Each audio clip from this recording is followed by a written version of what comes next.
Okay, so this is how we are moving with it. And that is aspects of drama. We have been talking of uh, drama um, in the previous class as well, and some of the things will be reminded to you. But besides that, I'll be talking of other things as well. Drama requires enough time itself, as people are doing their PhD degrees and their MPhil degrees and research thesis,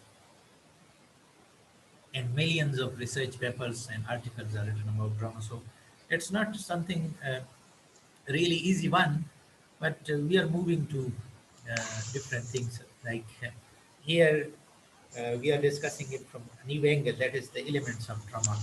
You already talked of certain things, and we are moving towards. So here we see elements. Because you belong to the field of science and you know well at what are the elements, how different elements come together, they form molecules and those blah blah things. So similarly, a drama is also a combination of a number of elements, and these elements have been characterized into three major types.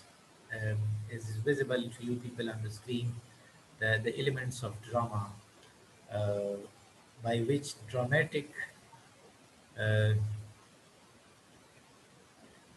dramatic works can be analyzed and evaluated, can be categorized into three major areas. So the first one, literary elements, and you know this must belong to literariness in the context of the use of its language and plot and those things. And then there are technical elements when it moves towards the division of things and those other, and those performance elements where how on the stage it is presented. Is it is a combination of two things that their drama is at the same time. Uh, I'm being asked time and again that a number of people are waiting, and when I look, so no one is there. I'm just surprised. Yes, I got. Okay, so it's a combination of two things. One half of it is literary, and the other half is creative. That's why the elements are also different. And if you search in books and on internet, sometimes you will see that there are five elements, other times you will see six elements, seven elements, eight elements, 12 elements, 15 elements. So things will be like there. But you need to keep in mind that there are three types of elements, three major types of elements: literary elements, technical elements, and performance elements. So now these three elements, three major types or areas of elements. So the first one you can see, that is literary elements. The first thing is plot structure. I have talked of plot, that is organic, inorganic, simple and complex, and characters. Uh, I haven't talked too much about it, but about characters, I'm telling this thing that in drama there is no possibility that a character can be a bird or an animal or any other thing. It's necessary that the character in the drama must be a human being, because, and then if we go to Aristotle, he has uh, insisted upon these four characteristics within characters: boldness, consistency, likeness, and uh, uh, likeness, and real to type in the social rank which character represents. So, in this regard, characters are human beings and they have all the characteristics of human beings. The reason is that whenever we are talking of literature, so we are concerned with emotions, and those uh, even in the non-human living things, although emotions are there, but they are not in that capacity. They are almost negligible. Like animals, they do not care about the loss of other animals that much as human beings, although they are having. Burton Russell in his book The Conquest of Having Happiness has drawn a brilliant comparison between humans and animals with respect to the emotions of happiness and of sadness. And birds, also, like poets have been writing, specifically Keats when he is addressing Nightingale. And in Pukto poetry, Ghani Khan is addressing Kamtara. Kamtara, and wonderful references are there, which will not be suitable for a recorded class, so I can't share them. Anyhow, so what is happening that animals cannot replace human beings specifically when it comes to uh, literature. So characters, and then they belong to a specific class. I'm simply telling you people that if a character belong to scholarly class, his language, his behavior, or her language, her behavior must be according to that thing. And if he or she belongs to the lower class, again, that must be, behavior and things. It will be really awkward that if a rickshaw driver is a character in a drama and he is talking like he is discussing the philosophy of Aristotle and Plato and Socrates and Parmenides and Zeno, it will be really awkward. And on the other hand, if there is a character who is belonging to a high social rank, status, or academy, and that character is talking like a rickshaw driver or cart rider, so it will seem awkward. I mean to say that you have an understanding of that. This is important. Then exposition, which will be discussed in detail in the next slide, so I'm not moving towards that. And the story organization is also related to that. Now, conflict is very important, and I hope you would remember that one day I told you about the conflict. But conflict is divided into two, and that is internal conflict and external conflict. Internal conflict is that it is some psychological problem that the person, the character is in war with himself. There is a war going on within him or her, and you might have experienced these things during your studies, during your visits to a number of places. You might be going through certain experiences where you are not facing any enemy from outer side, rather you are in fight with yourself. So that is internal conflict, and in most of the cases, this thing happens. To give you a very strong and authentic example in this regard is Shakespeare's Hamlet and Christopher Marlowe's Dr. Faustus. Both are suffering from internal conflict. Although external conflict, external is also there, but majorly the problem is internal. And even King Lear and Macbeth by Shakespeare, they are also suffering from. And when we come to uh, non-Renaissance and Elizabethan dramatists. So in Brensley Sheridan's play, The Rivals, the conflict for almost all the characters internal. So this is one way. Then you would have understood this thing that internal conflict is the one that there is a kind of illusion to human being, to a character, and a human being is suffering from that illusion, and he is involved in a fight with himself. He is involved, he or she is involved in a fight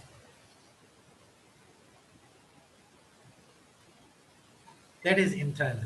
And when the fight is clear and it is with another human being, it is with another class, it is with another person, it is with another nation, so then that conflict is uh, external. In many cases, we have both the conflicts, they are intermingled. The internal conflict is also working. Like if I give you the example that in most of the cases where suicides are taking place, in dramas, in tragedies, or in real life, so there is more of internal conflict rather than external conflict, and a person is victim of illusions and hallucination and schizophrenia, and the fears are entertained that much that even if there is 1% risk, 1% danger, so the person thinks that it's 99% and there is only 1% escape.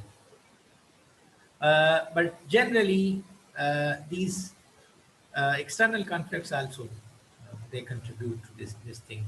But uh, to make you understand that, you know, in drama, whenever you are an audience in a theater somewhere, so you come to know that there is a conflict, and the conflict is either internal or external. In case of it is internal conflict, so then the character, whoever, or the protagonist, or the antagonist, or any other major character involved in the internal conflict, most of the times soliloquy aside, they are better for exploring the internal conflict. And external conflict, it's clear that people are planning against one another, and or they are planning to loop or to attack someone, or plan to trap someone.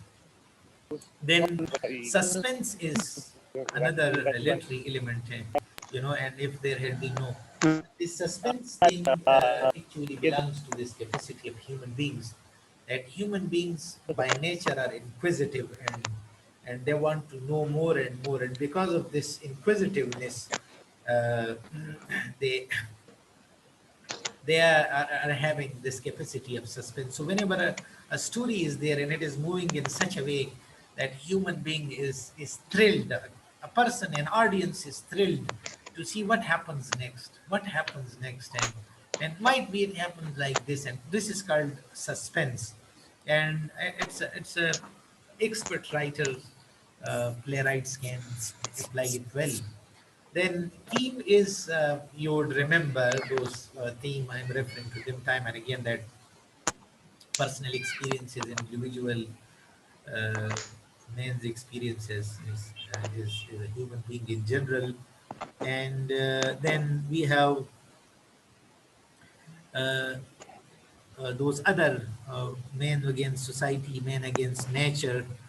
And language is very important in this regard, because we'll be studying that thing, but literary language is very much different from the scientific and technical language of different disciplines like management studies, or physics, biology, chemistry, etc. Literary language, language of literature, is very much different, because there is this touch of emotionality, and there is a touch of imagination in it, and it is reflected through the use of poetic devices or figures of speech, which are also called literary devices. It is metaphor, simile, personification, synecdoche, onomatopoeia, um, pathetic fallacy, and so many, some 24, 28 are there. They are used. Imagery is very important, where appeal is made to all the senses, the five senses. Then style is, satire, or any other.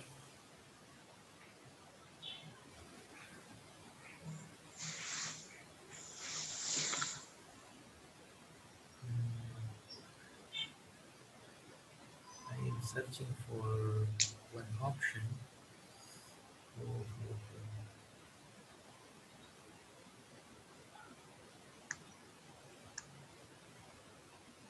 Oh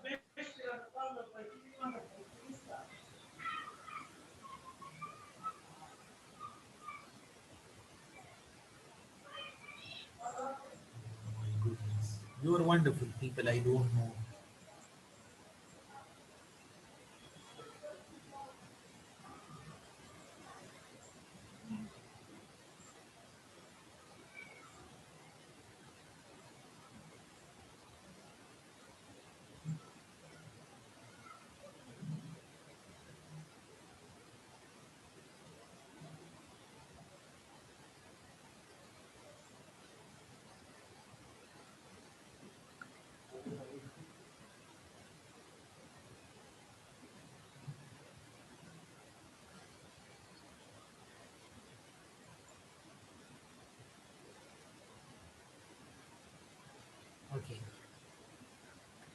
uh, style was different to this.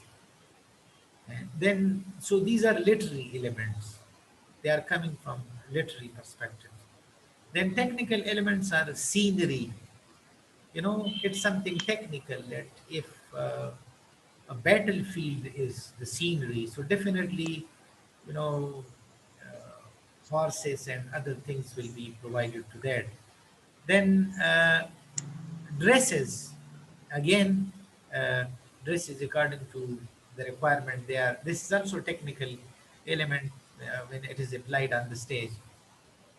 Then props, against decoration of the stage or the scene, lights, sound, makeup. These are the technical elements which are not part of within the text, which is the literary portion. I told you that a drama is composed of two things. One is the literary aspect, that is the text, which the playwright has produced, and then it is the technical element is that presentation on the stage, that what is required for presentation on the stage. So you know that scenery, costumes refers to clothes, props, the rest of the setting, lights, sound, makeup. They are required makeup for characters. Then the third portion is that it refers to performance elements, that is acting. Now, you know how good script it is, but when the actor fails to perform it brilliantly or effectively, so the script will be destroyed. And many times it happens that the script is not that strong as the character, the actor who is performing that is very much influential. And it is because of the actor that the script becomes hit. You see that sometimes great singers, uh, when they sing poor songs, still they are appreciated. The credit is not to the script of the song, rather, but to the skill of the singer. And at times it happens that a very good script is, very good song is sung by a non-expert singer. So there, this it fails. It fails to regulate that thing.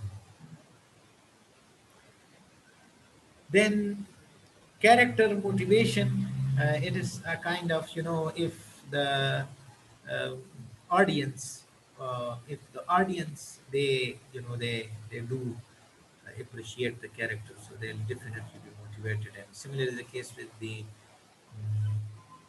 character analysis, where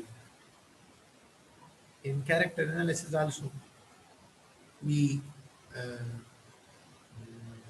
analyze the character according to our understanding or the situation.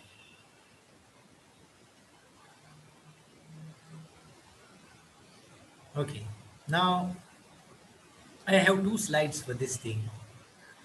Uh, this is plot.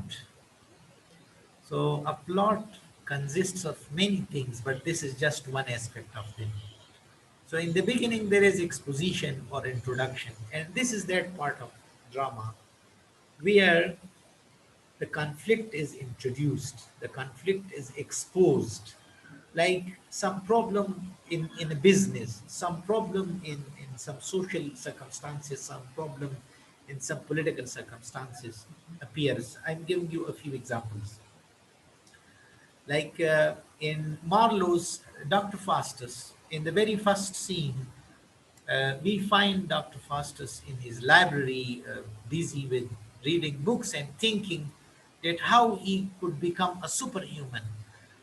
Like human sciences did not bother him because he was already a doctor of philosophy, a doctor of divinity, a doctor of law, and doctor of political science, and so many other things. So he thought to become a superhuman. And look at this ambitious, or ambitiousness rather, you may say, it's introduced in the very beginning. Similarly, in Shakespeare's play Hamlet, what is happening at the very beginning is who is there. The conflict is introduced with this who is there, because a ghost appears, and according to Christian belief, whenever the ghost of a dead person appears, so it means that he has been killed, murdered, and he has not died a natural death, and he is demanding his revenge on the murderer. uh, that is introduced there. And then what happens, we call it rising action, that with the passage of time, things are coming to surface, and things are getting tightening, and uh, the parties, whether one or two or three, the parties are very much one against one another. Then finally, this conflict reaches a climax. Like, it cannot go beyond that point. That is the climax. And when it reaches the climax, then a downfall starts, and this is called falling action. Mistakenly, this denoma is written here, but it is not part in the case of tragedy. It's yeah, sorry. Yes, it's uh, the final stage is denoma, or catastrophe in case of tragedy, and resolution or conclusion in the case of comedy. I've talked of this thing earlier. So you'll have to remember, at least if you don't remember anything else, you need to remember these five words, that a plot consists of an exposition in which the conflict is introduced. Then there is a rising action. In the rising action, the conflict is coming to surface, and more of the characters are getting involved into the conflict, or we come to know that these people are involved. And then there is the climax of the conflict, and from there, falling action start, and the final result in case of uh, tragedy is denoma or catastrophe. These are two words, denoma or catastrophe. It is denoma, you visible to you people. That is denoma and catastrophe. And in the case of comedy, it is this thing. Uh, I mean this resolution. This the next slide is also about this thing.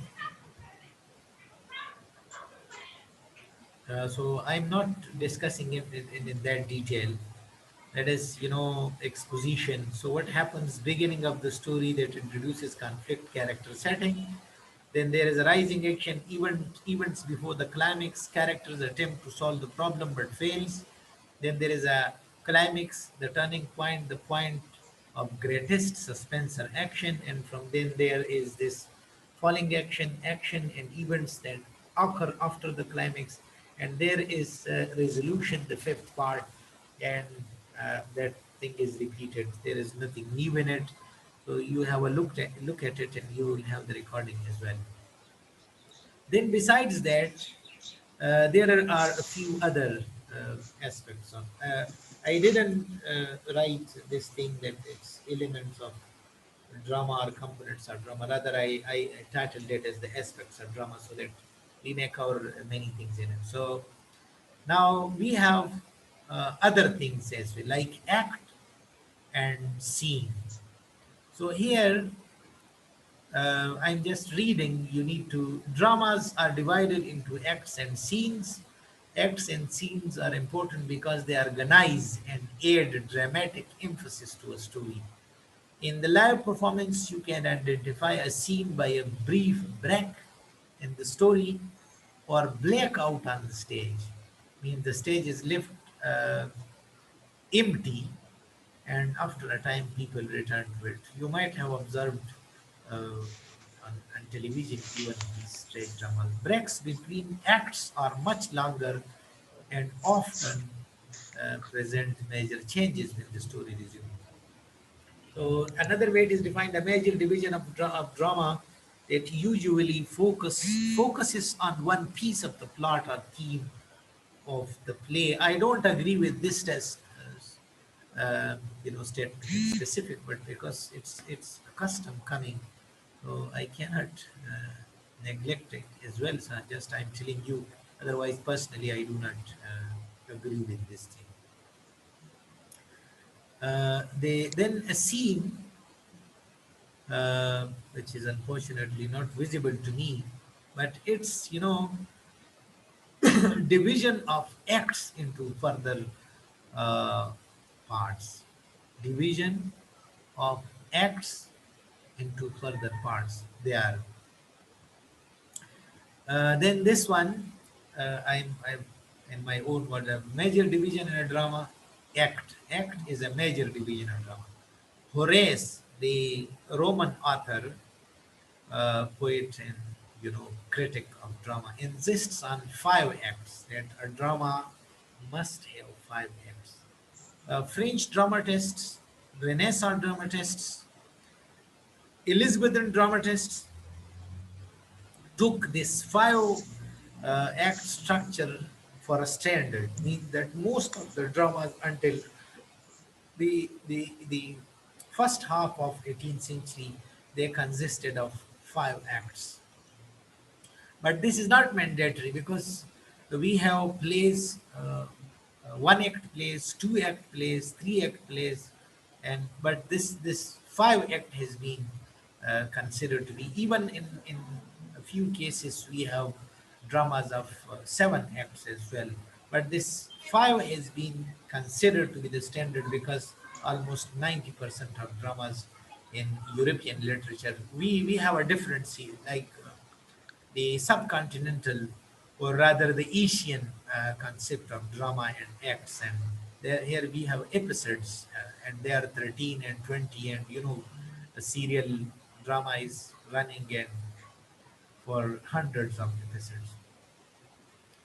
Then scene is a division of an act into closely related segments of events taking place at one position or place. The biggest thing is that the difference between act and scene is that act composes of a number of scenes. Like in the same act, one scene is um, a forest, a small forest, another scene is a small city, another scene is a church. So these 3, 4, 5, up to 14 scenes come together and they make one act. But in the scene, it's specifically related to a place or situation. Like if one scene is taking place, one event is taking place on the uh, bank of a river. So, and then as the characters move from that place to another, or instead of those characters, other characters are being brought before the audience, and they are at a different place. So they are that is a change in scene. The numbers of scenes missed off.